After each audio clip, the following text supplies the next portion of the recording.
Así que te saludamos, es un gusto, Gustavo. ¿Cómo estás? Hola, ¿qué tal? Buen día, Débora, Claudio, ¿cómo están? ¿Cómo andas, Gus? Muy bien, bueno, te vamos a utilizar primero para que nos ayudes a hacer un salpicadito, un repaso por los temas internacionales antes de hablar de tu libro. Esta semana me impactó mucho escuchar a Kamala Harris tratar bueno, de ponerse en un lugar muy distinto, ¿no? Cambió totalmente la elección estadounidense con la salida de Biden.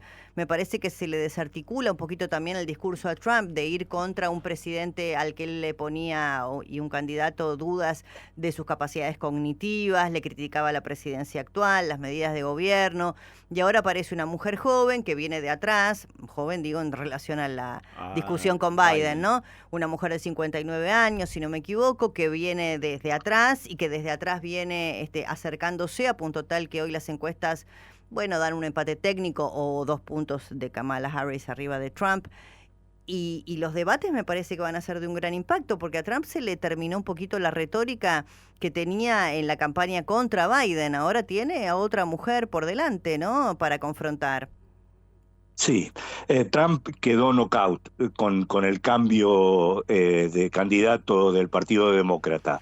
Realmente venía no solo liderando, sino que había ganado la discusión pública en Estados Unidos. Al bajarse de la candidatura Biden y aparecer Kamala Harris como la nueva candidata, que en primer momento no aparecía como una candidata tan buena como resultó ser en los últimos días. Realmente el discurso de la Convención Demócrata en Chicago fue excepcional, así lo dijeron la mayoría de los analistas de los grandes diarios y cadenas de televisión de Estados Unidos. Y lo que vemos ahora es que en esta carrera de cabeza a cabeza hasta noviembre, la que tiene todas las posibilidades de crecer es Kamala Harris.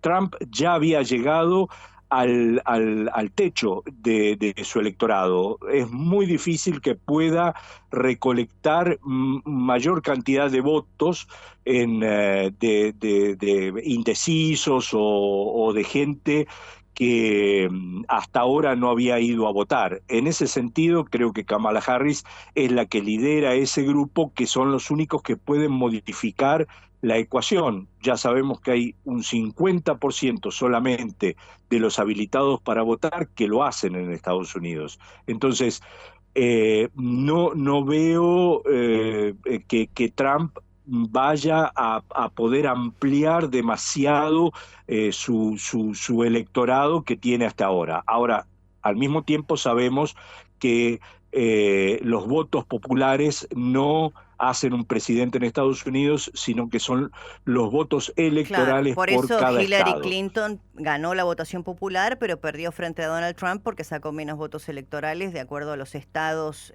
que aportan más electores, ¿no? Exactamente, entonces ahí en Pensilvania, Michigan, Georgia, ahí es donde se va a jugar esta elección en los próximos meses. Y creo que Kamala Harris y sobre todo también su candidato a vicepresidente, que es un hombre llano, muy campechano, y que ha conectado bien con el electorado, podría allí en los sectores rurales, que son la clave en esos estados, podría llegar a ampliar entonces el voto demócrata. Están ahí, no hay, las encuestas te lo marcan claramente. Kamala Harris ha logrado no solo recuperar lo que había perdido Biden, sino que ganó 2 o 3 puntos tal vez, pero está muy reñida todavía la elección, pero se ha modificado sobre todo el concepto que había hasta hace un mes atrás, y que era que parecía inevitable que Trump volviera a la Casa Blanca. Te hago una pregunta breve para matizar un poquito sobre este tema, Gustavo. Nosotros recibimos casi toda la información que nos llega a la Argentina de parte de los medios más prestigiosos de Estados Unidos, los que seguimos siempre. tienen una simpatía y han abrazado a Kamala Harris como una esperanza frente a lo que vos decías, era el irremediable triunfo de Trump, que te quiero preguntar, ¿cuánto puede haber de burbuja en ese deseo, en esa proyección del New York Times, Washington Post, CNN? Sobre todo que las todo lo encuestas que han vemos. fallado en el mundo entero No, últimamente también. pero vos conocés bien la América profunda, vos viviste ahí, estuviste ahí, tenés familia ahí. Digo, que no es lo mismo lo que uno lee, aún de gente que por supuesto respetamos mucho y hasta uno por ahí simpatiza con muchas cosas, que lo que ocurre debajo del agua. Y si te parece, cierro, que puede tener algún efecto este apoyo inesperado también de Bob Kennedy Jr. a Donald Trump ayer. Y lo apoyó Donald Trump, se apoyó ayer, se abrazaron, toda la historia. ¿O es nada eso? Sí. No, en principio eso creo que no va a modificar nada. Bien. La verdad es que Kennedy ya no tenía ningún voto, no tiene credibilidad. Me parece que los que podían haberlo seguido lo hacían porque no eran trampistas, Claro. y tampoco demócratas. Por lo tanto, se dividirá ese voto, si es que tenía, y tampoco se sabe muy bien qué cantidad, tal vez un 1, 2, 3% de los votos. Eso por un lado. Por otro lado, creo que Estados Unidos está absolutamente dividida geográficamente y socialmente, en principio, de norte, sur, este, oeste, y con un centro muy ultraconservador, muy en los estados del oeste, realmente del medio oeste, están en un sector anticultura. Yo creo que ese es el punto básico. Cualquier cosa que venga de Washington, de las universidades, cualquier que tenga el mote de experto en algo, ya les trae una desconfianza enorme a toda esta gente que no quiere saber nada con eso y quiere volver a unos valores de Estados Unidos de los años 40 o 50, te diría. Entonces, y ahí está el electorado fuerte de Donald Trump. Y todo esto dentro de un marco que tiene que ver con la revolución científico-tecnológica que nos está llevando a una velocidad extraordinaria a una nueva era. Y toda esta gente está quedando fuera de esa revolución. No solo ya había quedado fuera de la globalización, con los trabajos que se le iban de Estados Unidos, y ellos blancos de los pueblos o ciudades pequeñas del Medio Oeste, que se iban quedando sin las grandes industrias que las habían alimentado hasta ese momento, sino que ahora encima de eso quedan totalmente marginados de la revolución científico-tecnológica porque no tienen el nivel educacional para comprender lo que está sucediendo. Entonces, ese caldo de cultivo que Donald Trump utilizó en forma, te diría, extraordinaria para hacerse de su candidatura, de haber llegado a la Casa Blanca, haber llamado a un golpe de Estado, como todos sabemos, y a pesar de todo eso y de los 31 cargos que tiene en su contra en la justicia en este momento, siga siendo un candidato y siga teniendo un electorado detrás. Gustavo, Esto sí. me parece que no solo marca a Estados Unidos, sino que algunas de estas características las tenemos que ver en varios otros lugares del mundo, incluida obviamente la Argentina. No quiero dejar de pasar por Venezuela, ¿no? Porque la verdad no nos olvidamos, a pesar de que el foco va y viene respecto del interés periodístico sobre lo que sucede allí, pero nada ha pasado, ¿no? No han servido de nada los pronunciamientos internacionales. Sigue allí Maduro en un proceso ya dictatorial. Sí, creo que se estuvo dirimiendo en forma interna todo esto. Mientras nosotros estábamos observando grandes movilizaciones en la calle y demás, hubo un quiebre dentro del chavismo-madurismo, en el cual empezaron a ver cuáles podían ser las alternativas, que incluyeron dentro del círculo más cerrado de Maduro la búsqueda del exilio dorado ante la posibilidad del escarmiento del pueblo, ¿no? Todo esto entre comillas, pero es lo que sucedió, y las Fuerzas Armadas haciendo un equilibrio en el cual no sabían hacia dónde ir o dónde ubicarse mientras mantenían el supuesto apoyo al régimen. Esta situación se mantiene más allá de que hay un impas, y ese impas está dado por la presión internacional, y ahí está varios actores, pero particularmente Lula de Brasil y Petro de Colombia, que son los dos países que pueden presionar realmente a Maduro para que reconozca los resultados de esta elección, y hasta ahora han mantenido una actitud ambigua y prácticamente inentendible. Y al mismo tiempo Estados Unidos, que tiene en su manga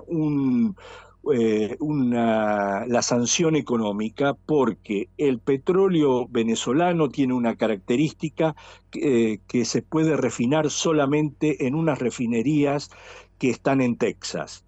Y cuando levantaron las sanciones a Venezuela porque Maduro había prometido unas elecciones libres hace unos meses atrás, le dieron el oxígeno que necesitaba imperiosamente en ese momento el régimen de Maduro. Bueno, lo que tiene que hacer Estados Unidos obviamente es cerrar nuevamente esa canilla, pero para eso hay muchos intereses en juego, y creo que solamente la presión internacional y la movilización interna que pueda llevar al punto de quiebre finalmente dentro del régimen puede cambiar esto. De lo contrario, si esto se mantiene en el tiempo, digamos los 6 meses, y Maduro vuelve a asumir el 1 de enero del 25, tendremos una Cuba, una Corea del Una Norte, un tragedia para los Irán venezolanos, más realmente, tra realmente. Gustavo, tragedia para la democracia de todo el continente. absolutamente. No quiero dejar de hablar de tu libro, Berliner. Contanos, por favor. El Vengador de Treblinka. Qué historia esa, ¿eh? Así es. Mira, Un polaco en el argentino, medio, contá eso. mira, en el campo de concentración de Treblinka murieron 850.000 judíos y un solo nazi. A ese nazi lo mató el argentino polaco Meyer Berliner. Era un inmigrante polaco que había estado en la Argentina más de 10 años, y había escapado de la justicia y de la mafia en la Argentina, y quedó atrapado en el gueto de Varsovia, y de allí lo habían enviado a Treblinka junto a su mujer y a su hija.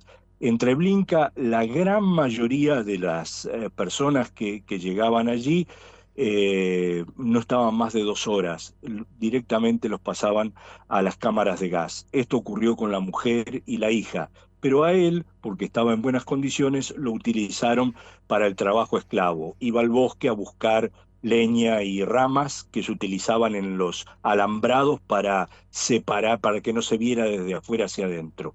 Y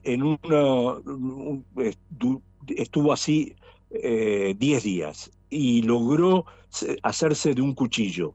Y en el momento en que estaba pasando Max Biala, que era el segundo comandante de Treblinka, señalando con una fusta a quienes iban a matar ese día o a quienes iban a vivir otro día más, él lo mata a Viaras, y obviamente los guardias lo matan a él. Una persona que estaba ahí logró escaparse, volvió a Varsovia y contó la historia. Se convirtió en un héroe de la resistencia. Ahora, Berliner ocultaba una vida muy oscura aquí en la Argentina, y empecé a investigarlo.